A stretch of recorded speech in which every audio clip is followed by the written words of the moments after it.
ಸಚಿವ ಇಕ್ಬಾಲ್ ಅನ್ಸಾರಿ ಜನ್ಮದಿನದ ಅಂಗವಾಗಿ ವಿವಿಧೆಡೆ ಅನ್ನ ಸಂತರ್ಪಣೆ, ವಿಶೇಷ ಪ್ರಾರ್ಥನೆ.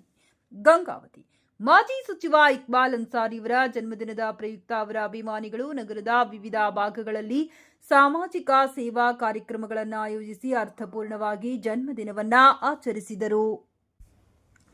ಈ ಸಂದರ್ಭದಲ್ಲಿ ದೇವಸ್ಥಾನ, ಮಸೀದಿ, ಮದರಸಾ, ಸರ್ಕಾರಿ ಆಸ್ಪತ್ರೆ ಸೇರಿದಂತೆ ವಿವಿಧ ಸ್ಥಳಗಳಲ್ಲಿ ಅನ್ನ ಸಂತರ್ಪಣೆ, ಉಪಹಾರ ವ್ಯವಸ್ಥೆ ಹಾಗೂ ರುದ್ರಾಶ್ರಮಗಳಲ್ಲಿ ಊಟದ ವ್ಯವಸ್ಥೆಗಳನ್ನು ಮಾಡಲಾಯಿತು. ಮಾಜಿ ಸಚಿವ ಇಕ್ಬಾಲ್ ಅನ್ಸಾರಿ ಅವರು ದೀರ್ಘಾಯುಷ್ಯ ಹಾಗೂ ಉತ್ತಮ ಆರೋಗ್ಯದಿಂದ ಇರಲೆಂದು ವಿಶೇಷ ಪ್ರಾರ್ಥನೆ ಸಲ್ಲಿಸಲಾಯಿತು.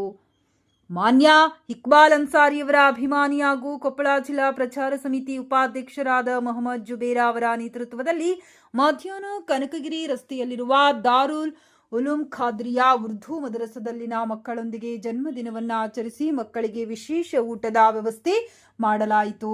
ಈ ಸಂದರ್ಭದಲ್ಲಿ ಗುರುಗಳಾದ ಮುಸ್ತಾಫಾ ಕಮಾಲ್, ಕೊಪ್ಪಳ ಜಿಲ್ಲಾ ಪ್ರಚಾರ ಸಮಿತಿ ಉಪಾಧ್ಯಕ್ಷ ಮೊಹಮ್ಮದ್ ಜುಬೇರಾ, ಅಡುಗೆ ವ್ಯವಸ್ಥೆಯಲ್ಲಿ ಪ್ರಮುಖ ಪಾತ್ರ ವಹಿಸಿದ ಮುನ್ನಾ ಸಲೀಂ ಭಗವಾನ್, ಇಮ್ತಿಯಾಜ್ ರಾಯಲ್, ನಬಿ ರಸೂಲ್, ಅಥೀಕ್ ಹಾಗೂ ರಫಿ, ಬಾಳಿಕಾಯಿ, ಗೌಸ್, ಆಸೀನ್, ಹಲೀಂ, ಸೈನಿ, ಕುಷ್ಕಾ, ಹುಸೇನ್, ಶಾಬುದ್ದೀನ್, ಮುಧೋಳ್, ಮುಸ್ತಾಫಾ ಕುರೈಶಿ ಸೇರಿದಂತೆ ಅನೇಕ ಅಭಿಮಾನಿಗಳು, ಕಾರ್ಯಕರ್ತರು ಹಾಗೂ ಮುಖಂಡರು ಉಪಸ್ಥಿತರಿದ್ದರು.